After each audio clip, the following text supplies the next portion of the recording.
this is how Wayfair started. Wayfair used to be hundreds of different businesses that were all niche dropshipping businesses, and then they combined them all into Wayfair, who still dropships plenty of products today. They obviously have warehouses, but when you're thinking through what high-ticket dropshipping is, that's what it's a small, can be big, niche business where you're selling products that are $800+ You're listening to eCommerce Fastlane, the podcast show to help you build, manage, grow, and scale a successful and thriving company, powered by Shopify. Listen to real conversations with partners and subject matter experts as they share proven practical strategies, platforms, and the best Shopify apps to help you accelerate your business. The time is now for you to improve efficiencies, grow revenue, profit, and lifetime customer loyalty. Please welcome your host, startup founder and strategic advisor, Steve Hutt. This episode is brought to you by Little Data, the e-commerce data platform for modern direct-to-consumer brands.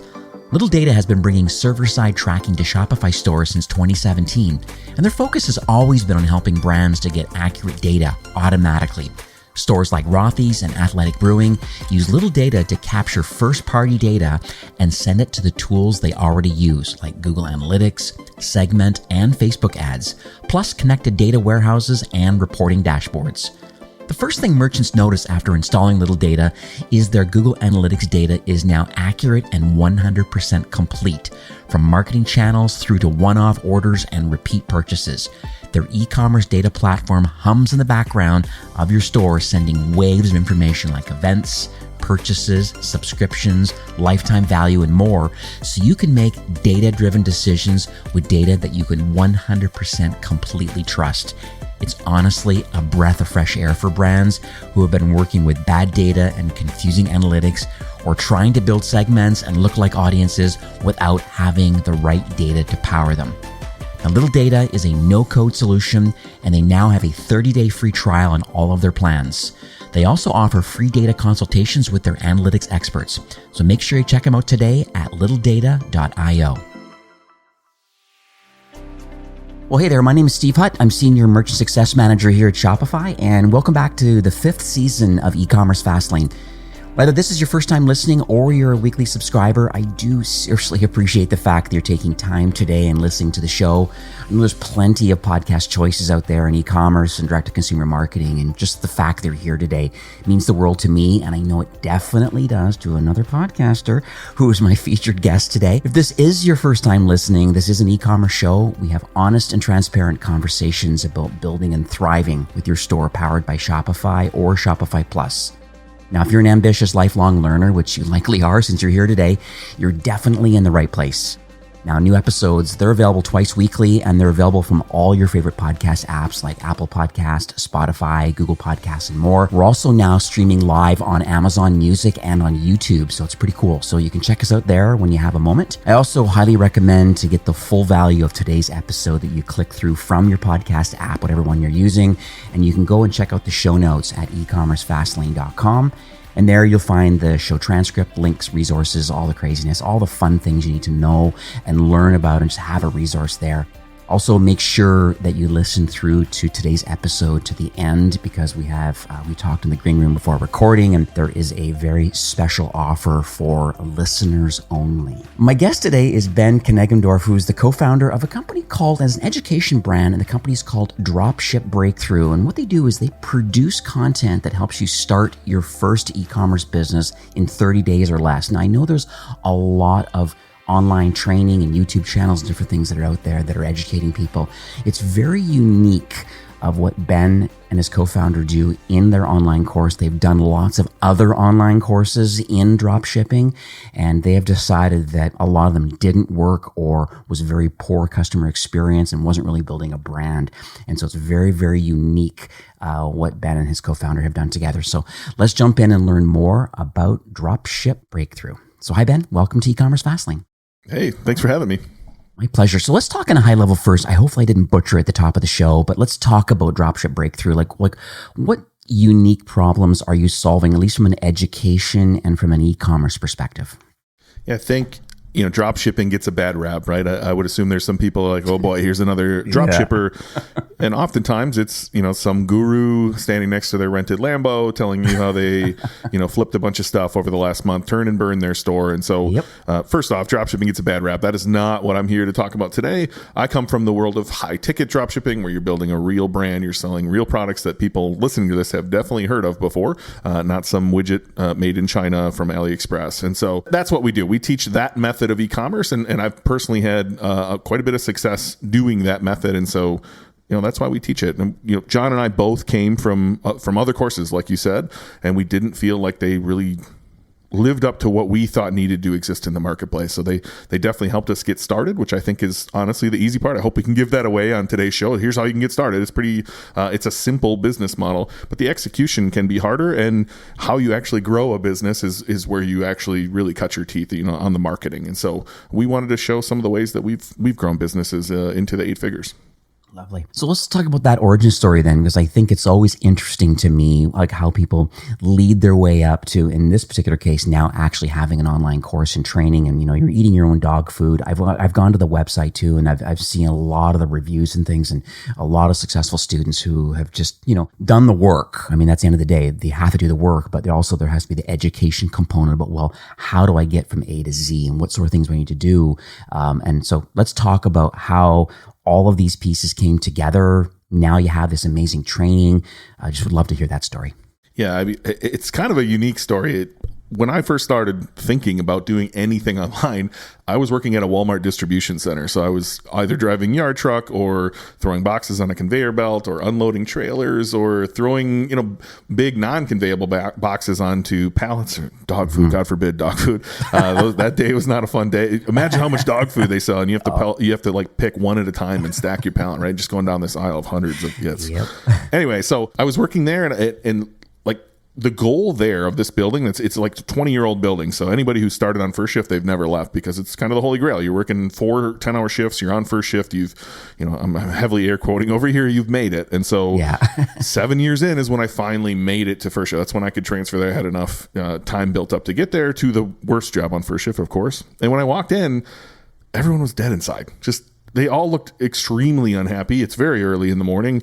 And I really sat there and was like, holy, like, this is it? Like, I'm 29. I've made it to the holy grail of this building. Maybe I'll become a coach someday, because we're a team, right? Give me a W.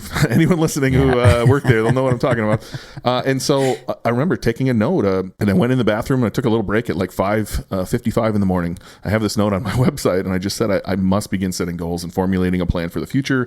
Working for this place is slowly driving me insane. Find your passion and begin. Set goals, set an action plan, begin the first steps immediately. And that was really the day. It was, did I become successful the next day? Of course not, right? That's when I really started brainstorming, how can I get out of here? There's got to be a way out of here. And so my first step was actually looking into flipping things on eBay. I had some friends who would go buy random things at garage sales, flip them on eBay, and make a few bucks. And I was like, all right, let's get started there. So I would go to, garage sales in my area. I would find things mostly new. It's shocking how many people sell like trinkets that are new at a garage sale. I would scan them with my eBay app, or I would go to clearance aisle at Walmart or Target or TJ Maxx or any of the big box stores. I would scan them and see if there was some arbitrage to be had there. And I made a few bucks, right? Just flipping some stuff and shipping it out. But I quickly realized that's not really scalable. I can't continue going to garage sales. I can't continue going to clearance aisles. And maybe you could, but that did not sound like the business I wanted to run. And somewhere in there is when I started consuming podcasts, and to this day, I'm a podcast junkie at this point. I can't consume enough. I love podcasts. Awesome. Have a few of my own as well, right? And so I stumbled across the term dropshipping, and I had no idea what it was. So this is 2014 at the time. And I really didn't know what dropshipping was. And there wasn't really any of the, air quote gurus out there that are out there today telling you to use Oberlo or AliExpress or any of those things. It wasn't really that popularized, but what was out there was people talking about a form of dropshipping that's been around for 20 years, which is high ticket dropshipping.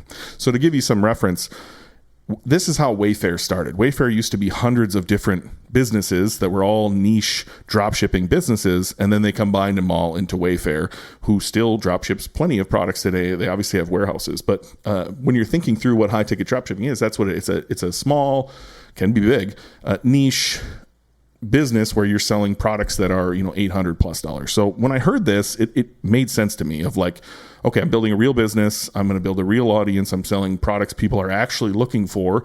And shortly after that, I heard a podcast with Justin Cook from Empire Flippers who said, this is a sellable business. And that really intrigued me, right? You can not only make money, but you can actually sell this at a multiple. You can imagine that in 2014, I'm 29, I'm working at Walmart. All of this stuff is new to me. It was very exciting. And it got me pretty excited, right? Yeah. So somewhere in there, I got targeted for a course, and I ended up taking that course. And during the first year of, so I bought that course on January 11th, 2015. I'll remember that day forever. And within 1 year, I had built and sold my first high ticket dropshipping business. And I exited that business for 1 year's salary at Walmart, which at the time was honestly life-changing money. I had no idea that you could exit for that kind of money. So I quickly saw that, this works. There's real possibility here. There's real people looking for these products, and making sales while you're sleeping is honestly, it's a great feeling. Wow, that's an amazing story. It's funny you were talking about this whole idea of building a large marketplace and stuff like that. And I did just online here searching a bit like that.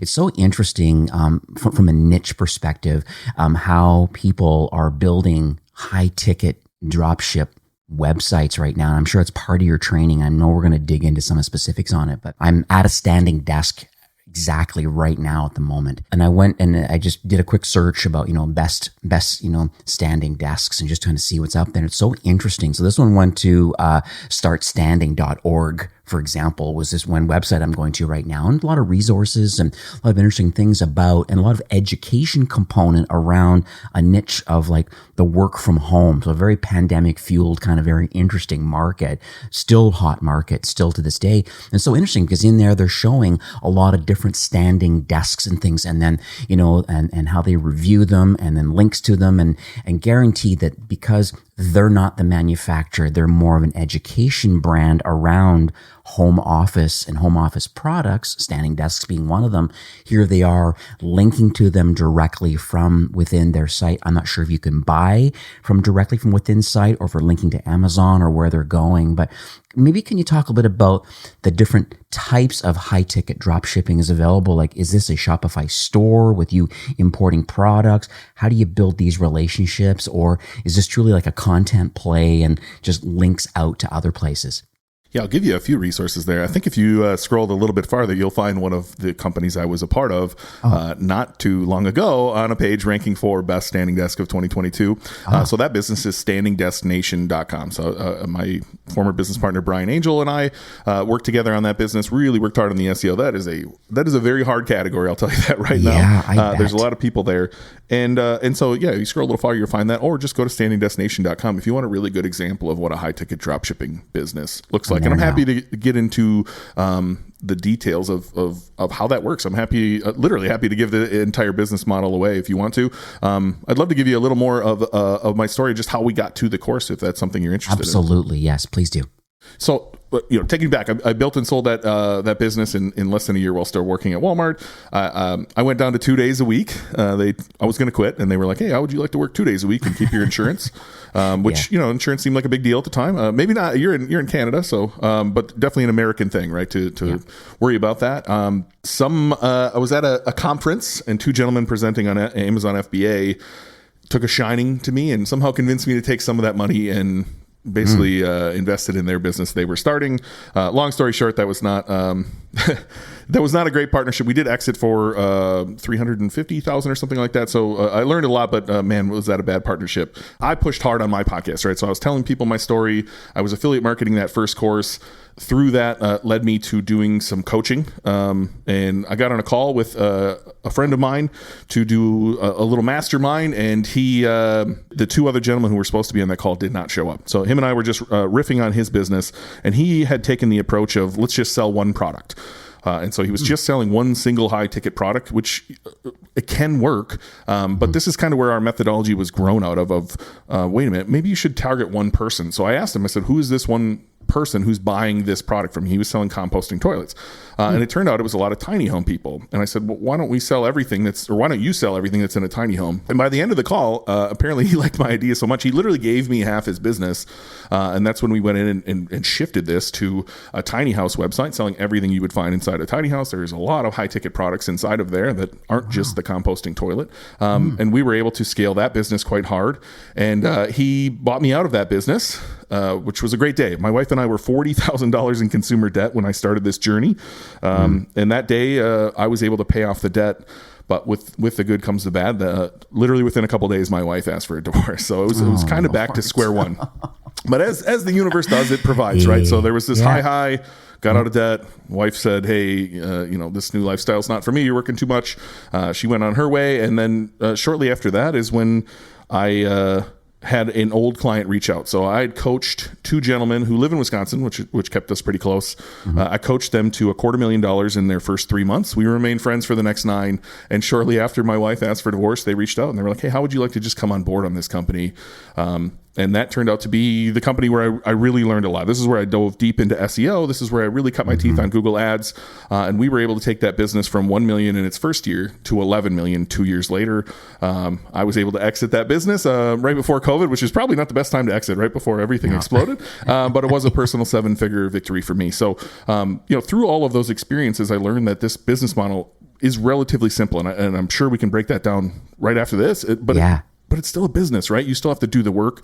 To me, this business model, it's incredible. I don't know any other business model where you can get started with such little overhead and such little risk and really go after this with little to no downside, if I'm honest with you, other than the time commitment. Yeah, exactly. And you did make a good comment early on about just like the bad rap a little bit about drop shipping in general. Like a lot of people, like when you talk about like branding people, they always talk about, a brand is not a logo. A brand is the feeling you get when you show up to the website and just and being part of a community and having some social or environmental concept around it. And there's lots of like interesting concepts around branding, which is maybe different than the unfortunate, I guess, misconceptions about drop shipping. Because you think about AliExpress and other different things where you're, and it's like multiple weeks for delivery or a month or more for delivery and there's no returns. And it's just that's the unfortunate part about maybe the marketplace side of being able to bring in products and put them on your website. But then you're just kind of stuck holding the bag trying to figure out, well, how am I driving traffic to this thing? And then, just the customer acquisition costs are quite high. ROAS, it's really hard to get a return on ad spend now with iOS 14 updates and cookieless apocalypse and all the craziness that's going on right now in the market, right?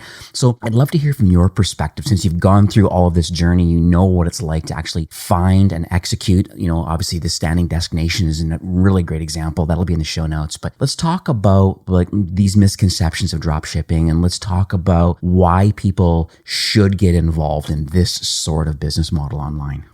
Yeah, 100%. Like, this is my favorite part to talk about because so many people probably just haven't heard of this type of business, right? So again, most people thinking dropshipping are thinking, like you said, AliExpress junk from China that's showing up in 30 to 45 days in a heavily taped box that smells like a factory. It's a piece of, it's not a quality product. Whereas what I want you to think through when I talk about dropshipping is like selling products you've definitely heard of, right? So my first business was the 3dprinterguy.com. I sold that. They ran into the ground. So you'll have to see it on a Wayback Machine if you want to go look at it. But that's selling brands of 3D printers that if you're in that space, you've heard of all of these brands. It's not some factory in China I contacted to create this. I'm not creating my own brand.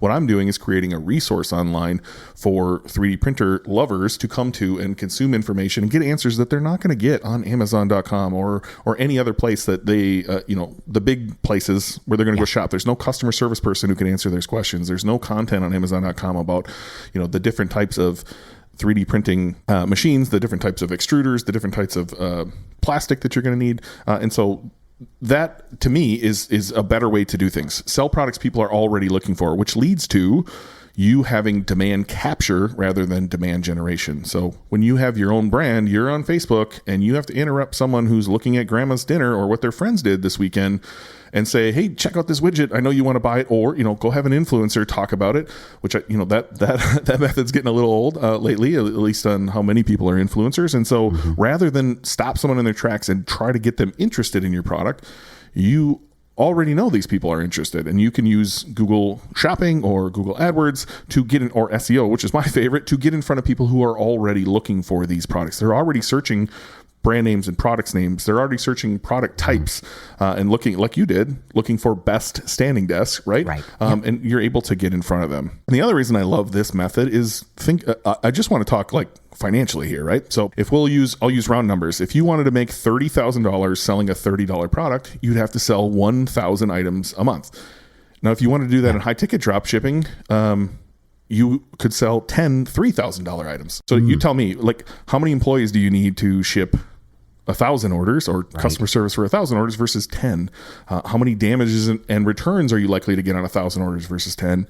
And you just have no overhead here, which means less risk. So like these are the reasons that I love this business model, and probably the biggest reason is there is no risk, because you can start for less than $500 and you can start in 30 days or less. You can go test this thesis right after you're listening to this podcast and have something done in the next month that should be producing sales, and you can see, oh man, this Ben guy's onto something. No, I agree with you about the shipping opportunities of a average order value of $30 and having to ship 1,000. And I'm thinking about the acquisition side of it too, about like just trying to find 1,000 customers versus maybe trying to find 10 customers that see value in a premium quality product that they know of already. That's, in $1,000 or $3,000 in your example. I think that's a much easier way to consider, because people are buying these products, and it's just like how you position yourself in the marketplace.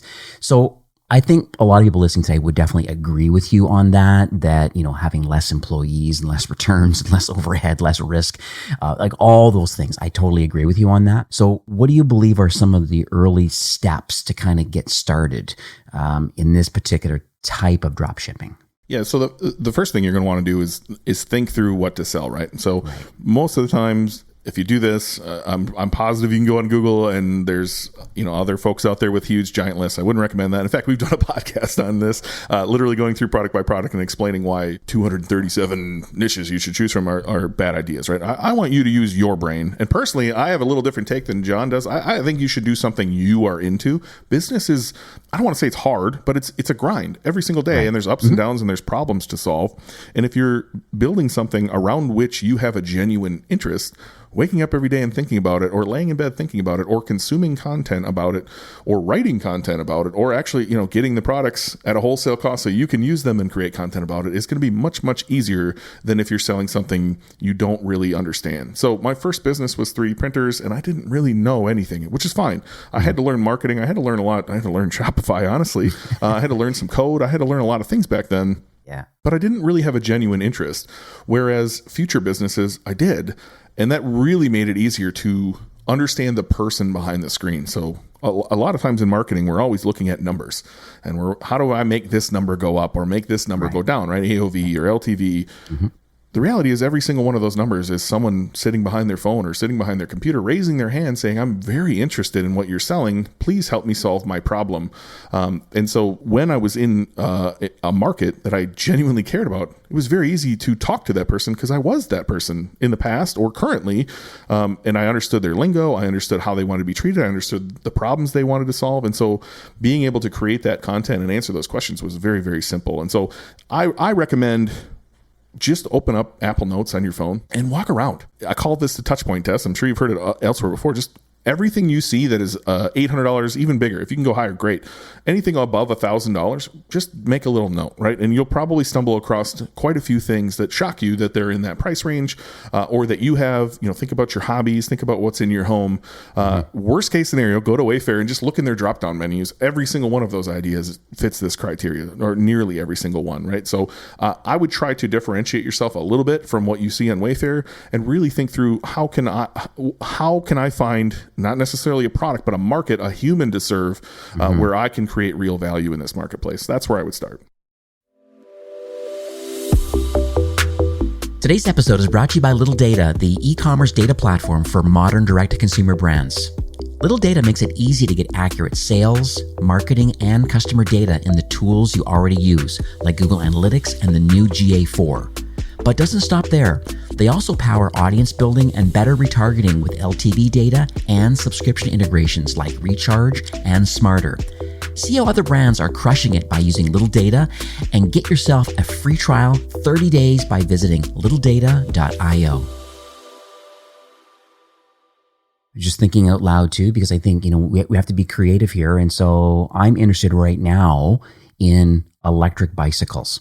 I think it's a very interesting market. I think because you can still, get your exercise, but then you also can get an extended range if you're actually going into work. So what a great opportunity where this is a high ticket item. You can't carry all the products. So could you just maybe briefly walk us through what would happen if someone listening today says, hey, I'm in the e-bike market. I think that's very interesting because there's lots of Shopify stores that are branded on their particular e-bike. Can you walk us through maybe a few minutes about what someone should do in this particular case if their research has figured out that, hey, e-bikes are for me, what do I do next? Yeah, I hate to rain on your parade, Steve. I would just say this is that particular market is so saturated, right? Like you're not the only person to have this idea. It's very saturated, but we can use this exercise to understand why it's saturated and why I would move away from there, but also your next steps, right? So once you've narrowed down, I would encourage you to narrow it down to a few. You're going to want to understand who's in this market, right? So you should understand the human behind it. Now you're going to want to understand what brands are actually in there, right? So you can simply go to Google and just type in e-bike. If you want, go to the shopping tab, go to brands. You'll probably find other dropshippers who have all of their brands listed out. So you can start making a list of all the brands that are in this market. And then you're simply going to reach out to them, right? If you decide this market isn't oversaturated, right, which e-bikes, you're going to find a lot of people selling those products, which I would say, maybe move down your list to something that's a little less, saturated. There's not so many people in there all selling the same thing. Right. But you're going to make a list of these brands. And then this is where I think people get stuck of where do I find these products? You're literally reaching out to the brands that you see. And so, if I used to own a pellet grill website, and one of the biggest brands out there is Memphis. I called Memphis directly and said, hey, my name's Ben. I'm the owner of pelletgrillpros.com. I'd love to speak to whoever is in charge of approving retailers for your brand, and they'll pass me on to the person. I'll let them know, here's what I'm trying to build, and I'll have built the website already. This is important. You should sign up for Shopify and get something built so that they can see, hey, this is what my products will look like on this website. These guys are not just some fly-by-night person looking to flip our products. They're looking to build a real business. And so that's as simple as it is. Find the market, find the human you want to serve, go find the brands that exist in that market, build a website so you can say, hey, this is what I'm trying to build here, and then reach out to those brands and speak to them about becoming a retailer for their products. So it sounds like some of the things that we need, just thinking out loud here, for sure they'll need a domain to go along with that brand. Shopify, I think, $30, I think, as a starting point for their, for their just, I guess, the Shopify starter plan. And then there's always the thought about free theme versus a premium theme. I'm sure we can kind of maybe dig into that. Is there anything else that you think people may need to kind of get themselves at least to a point where they look credible enough that they can actually start reaching out to these brands? Yeah, this is the best part of this business model, in my opinion, right? If you think about a franchise, if you wanted to go up in a Subway or something down the street, you're going to spend hundreds of thousands of dollars to get the license, to build the building to spec, to get everything up to what needs to be done, including the land. If you launch your own brand, right? I'm sure there's a lot of people listening here who have launched their own brand. You got to do the research. You got to get samples. You have to place a big order. You have to launch and hope people understand who you are. But I like this business model because cash flow is king. So there's all cash flow here, and you can start for less than $500. So just like you said, you're going to spend $12 on a domain. I prefer Namecheap. You can buy wherever you want to. $30 on Shopify. You can start with a free theme. I definitely have done so in the past. Or a paid theme's better. I'm a big fan of Superstore from Out of the Sandbox and Pixel Union. In fact, we love that one so much that if you sign up for our course, we actually give you that theme for free because it's just, we think it's one of the best themes on the market. Oh, lovely. Okay. You're going to need Google Workspace, formerly known as G Suite, which is, you're not going to want to have Joe Bag of Donuts at gmail.com as your customer service name. You're going to want to have, info at mybusiness.com at the domain you bought, right? You might Also want to get an 800 phone number. I know I'm not sure what that looks like in Canada, but in the United States, that's pretty simple with Grasshopper. It's about $40 a month. You can get an 800 number or a toll-free number, again, so you look professional. You might want to get a little branding done. Fiverr's pretty good for that. You can probably get that done for $25 or less. Right. And then the big thing is Google Ads. Like, you're going to have to go acquire these customers. So once you've set this up, call those brands, uploaded their products onto your site and built collections, things like that, you need to drive some traffic. And so we use Google Ads for this. Google is very good about giving you free money to try this out. They have multiple offers. Some are like spend $150, we'll give you $150, or spend $500, we'll give you $500. And Bing has the same thing. Don't sleep on Bing, by the way, if this is ever something you want to do. Bing is definitely a great channel. I don't know who uses it, but somebody does, and it's fantastic. Yeah. And so those are your expenses, right? And so this is all, $500 or less, really. If you don't buy a theme and if you take the small Google Ads offer, you should get a sale.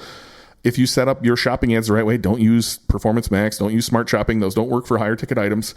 Build out like a priority funnel using high, medium, and low priority to funnel your keywords where you want them to go, and you should get a sale here, right? And the biggest investment that you had that entire time wasn't the $500, it was your time, right? Right. You're going to have to upload those products. You're going to have to call the brands. You're going to have to build a website. But this is all great because you have to learn that stuff, right? Like you have to learn how to market. You have to learn how to code. And that's another reason I love this business model, is because you're not really making that much of investment to go figure this stuff out. And you're going to learn marketing along the way. You're going to learn Google Ads. You're going to learn some SEO. You're going to have to learn conversion rate optimization. You're going to have to learn copywriting. You're going to have to learn how to code a little bit. And hopefully you're doing all of this while getting paid by making some sales, right? Or at minimum, breaking even and reaping all the credit card rewards that come with being a business owner. And so if you can learn this and not go spend $100,000 to get some crazy degree and hope you get a job, but if you can learn these things and have these skills that you can go apply, whether it's in high ticket drop shipping, or many people I know who have done this and went and started a social media agency, or went and started a hiring agency, or started a bookkeeping thing, like just understanding all the different parts of running a business is super valuable. And this is a way you can do that. Hopefully, air quotes, risk-free here, or financially free. And ideally, you're making money in the process. It sounds like almost like you're getting like a little executive MBA by just getting into the weeds and slowly start learning what needs to get done. And you make a really good point about it's pretty basic and inexpensive to get rocking with a domain and Shopify and a theme and email and phone and branding and things like that. I mean, once you get kind of those basics in there and then start reaching out to these different, suppliers for these products, and, they obviously have arrangements to allow them to ship these high ticket items directly to your customer on your behalf, is kind of how it all works. Has there ever been a challenge around payments now? Because I guess every relationship is different with every brand, but from your perspective, let's forget the e-bike one, but let's go e-scooters, probably just as complex and saturated. But let's suppose you have a relationship with an e-scooter company, and you have these products on your website, and you collect and you have the money now in your bank account, and this order is now ready to be fulfilled. How does the supplier get paid? Their wholesale value, including shipping for them. Is there a direct connection through an app that are the orders automatically fulfilled by the supplier? Just curious on some of the technical sides of, I have stock or I have products on my website and now I have an order. What happens next? Yeah, it's definitely simpler than you think. It is a little more manual than that. I wish there was a way to really push these through. But again, you're not having 1,000 orders a month. Like, this isn't consuming your whole day. If you did 30,000 in sales and you got a 25% margin, you made $7,500 if I'm doing my public math, right? Yeah. And you only had to process those 10 orders, right? So it's as simple as emailing your supplier, hey, we have this new order. Here's where it's going. And they'll likely have a card on file. Just did a fun little podcast episode on that. Like, the two you're going to want to have here that I think are fantastic little perks of this business model, many business models really, is you're going to want the Amex Gold. They're going to give you 4 times back on your spend on all of your ad spend, right? And you're going to be able to fly first class pretty much anywhere for free for the rest of your life. A fantastic little bonus there just for your expenses in your business. And then on the cost of goods side, I would recommend the Capital One Smart Card, where you're going to get 2% back on everything. So you can imagine, of that 30,000, let's say 20,000 of that was cost of goods. You're going to get 2% back on that as a rebate. Again, Capital One is very clear. This is not a payment. They don't give you any tax forms. This is a tax-free, nice little bonus for owning one of these businesses. According to Capital One, I'm not, please, this is not financial advice. Go talk your CPA, all those things. But a lot of nice little bonuses for being a business owner, like a lot of little perks there. And so it's as simple as that. Place the order with your supplier. Likely they'll have your Capital One card on file. They'll ship it to the customer. They'll charge your Capital One card. 2 days later, the money will come from Shopify into your bank account and you go pay off the Capital One card. All right. That seems pretty straightforward. I'd like to pivot to a story now because I think this is kind of rubber meets the road. I don't know if you have any stories, or I know your podcast. I know you've been chatting with quite a few, I guess, different students and some of their successes and stuff like that. So I don't know if you can share more details about your podcast or any kind of stories you think that could be impactful for those listening today. Yeah, that's where we were able to share a few different stories. So rather than me give you a short version, I'd love for you to go listen, right? So we have a few on here. My business partner, John, told his story first. That's episode 9. My longer version of my story is episode 15. And then, again, some other people who have either come through our course or come from another course and then came to us to figure out how to actually grow this business. Like we told you how to start today, but you're going to need to know how to grow this thing. And so some of those people have come into our ecosystem that way. One, his name is Isaac Smith. He has pivoted now to Summit eCommerce Advisors. He's now doing bookkeeping and helping people hire for their businesses. That's episode 26. Episode 28 is my former business partner, Brian Angel. He's got a fantastic story. So much so, like we ran Standing Destination, one of our best sellers. That brand was going out of business. We went and acquired that brand and took it over. And then he went and acquired another treadmill desk company and put it underneath that brand. Brian's an incredible entrepreneur and really a good example of what you can do in this business model. And, there's some downsides too. And I think he shares a little bit of that in that story. John Murphy, he's one of the rare e-bike success stories. So if you want to hear the e-bike thing, check out episode 34. He'd be a great guest on your show, by the way, Steve, if you'd like that intro. Yeah. Kellen Ambrose, episode 37. He's got a fantastic story. I believe he was working at, I want to say CC's Pizza or Panera or something like that. All the way to, he's one of the people in our course who has one of the biggest businesses. He has a couple of huge businesses, actually. And then Tris and Blake are a great example of how you can do this in other countries. Australia is ripe for the picking. If you're listening to this in Australia and you have any sort of gumption whatsoever, get after this. There's huge opportunity in Australia right now. There's just not a lot of people doing it there. And so Tris and Blake are a great example of what you can do abroad with this business model as well. Very cool. Thank you. I'll make sure I put these all in the show notes and some links to these exact episodes. And I'll definitely get people to, I'm going to subscribe to your show. I listened to like one episode, but I think I'm going to subscribe also. A little bit of a junkie, actually, also being involved in this industry. Nice to get different people's perspectives, right? Diversity and I mostly focus both on the agency side or on the partnership side, but it's nice to hear the entrepreneurial story too, and that roller coaster ride. I think that's kind of where you kind of fit into that mix. So you give the technology side, but really, how do you build a business, sustainable, long-term, viable, profitable business through high-ticket drop shipping? I think is a really unique angle to go on, and it's sustainable and it's possible. So I think that's really, really cool. We are nearing the end of the show for today, but I know I kind of alluded to it at the beginning of the show that, you do have an online course. It's quite successful. It's doing its thing. I think it's available at Dropship Breakthru.com, but you wanted to just maybe unpack it a bit about what people get if they choose to take the course, and then a special offer for those listening today. Yeah, the course is, it stands alone. Like I said, we both came from another one. I believe they're Shopify's recommended course from like 2018 or something, 2017. We came from there, and there's a reason we built this one. It's just, the business model is simple. Teaching you how to start is very simple. I think you can get that from this show. If not, definitely check out Dropship Podcast. We walk through the whole process. It's really, how do you take it to the next level? How do you grow your business? So our course, we have that entire first section. Here's how to get started. Here's how everything works. Here's how to choose your market. Here's how to build your website. Here's how to reach out to brands. Here's how to get products on your website. Here's how to run Google ads the right way so that you get some sales, and Bing ads and things like that, and run remarketing. And then we also have a whole second section of the course, which is also just as big, if not bigger, that teaches you how to grow your business. Some of the biggest levers in your business are going to be on the SEO front, and that makes my nerdy little heart smile. I could talk about SEO all day long. And so a lot of wonderful stuff in there. And again, if you're just a podcast junkie, check out Dropship Podcast. I think you'll enjoy John and I's banter. He's Australian, so we crack some jokes there. We also have a Patreon as well, where we go much, much deeper. We charge $5 per episode of that. But definitely check out the free show. If you're listening to this and you're a podcast guy, check that out. But if you're ready to hop in, Steve's right. We have a wonderful offer, dropshipbreakthru.com/fastlane. We'd be happy to take $500 off your purchase. So 25% off. There's also the ability to join our elite membership on the back end there if you want to have a private Slack channel, private access to John and I in there where we do office hours and we do coaching calls and things like that. You also get the Patreon for free with that package. But we'd love to have you. If you want to come join through this podcast special offer, check out dropshipbreakthru.com/Fastlane. I'm sure you'll put that in the show notes. Yep, absolutely. And let's not forget your Facebook group too, Dropship Tribe. I'll put that link in there. What's the vibe going on in your Facebook group?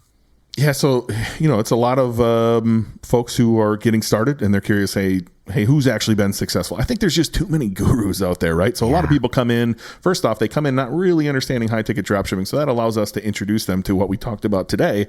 And then they kind of want to know, hey, are Ben and John full of shit? Sorry if I can't swear on this show, but they want to know, right? And so a lot of people are posting in there, and a lot of our students are in there as well. And it really just gives us an opportunity to connect with people who are getting started or are curious about this journey, or even folks who have come from any of the other business models or courses on the internet who want to come in and learn more of what exactly John and I teach. It's a great place to just kind of hang out. Well, after 5 years of podcasting, I think my listeners, I think I've earned a little bit of trust in the 260 some episodes, and definitely having you on, I think, and believe that you are the real deal. I've had a chance to get inside your course and have a peek, and what you're teaching is very similar from a marketing strategy perspective, kind of what I do on my day job at Shopify. I mean, I have a book of business, and I'm a trusted advisor.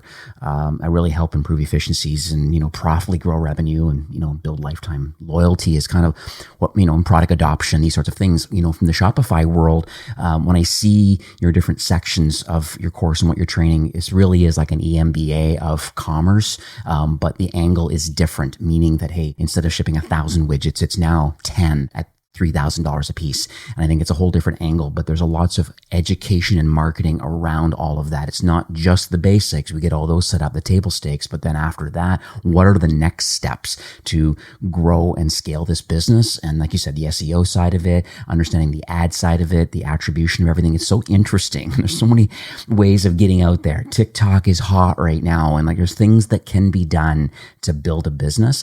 But there's a little bit of, I guess the crawl, walk, run kind of analogy. And I think this is really exciting to have. Thank you for this offer. This $500 off is phenomenal. It's a small investment for those listening today. If you say, hey, once and for all, I really want to make something for myself. I want to own something. There's a downturn of the economy. This is still an opportunity. People are still buying online. Shopify is growing massively. There's lots of opportunity. There's still traditional retail. There's lots of stuff going on in the world right now. This is a great opportunity to learn more. I just want to thank you for coming on the show. I just wish you tremendous success with this course. And just one thing I wanted to lead off with here and end off the show is that, Shopify really is on a mission to make commerce better for everyone. And, I'd also add maybe to, a path that leads to more entrepreneurs. And for me, it's very clear you're exactly in that exact lane. You're highly aligned with really wanting to help people, that motivated people that really want the steps to be successful. And I think high ticket dropshipping really is the way to go. And just want to thank you for coming on the show. Yeah, I'm happy to be here. Happy to chat with anybody listening to this who has questions as well. I hope to hear from a few listeners. Absolutely. Yeah, we'll leave your contact.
Well, that's it for today's episode. I'd like to thank you personally for being a loyal listener of eCommerce Fastlane.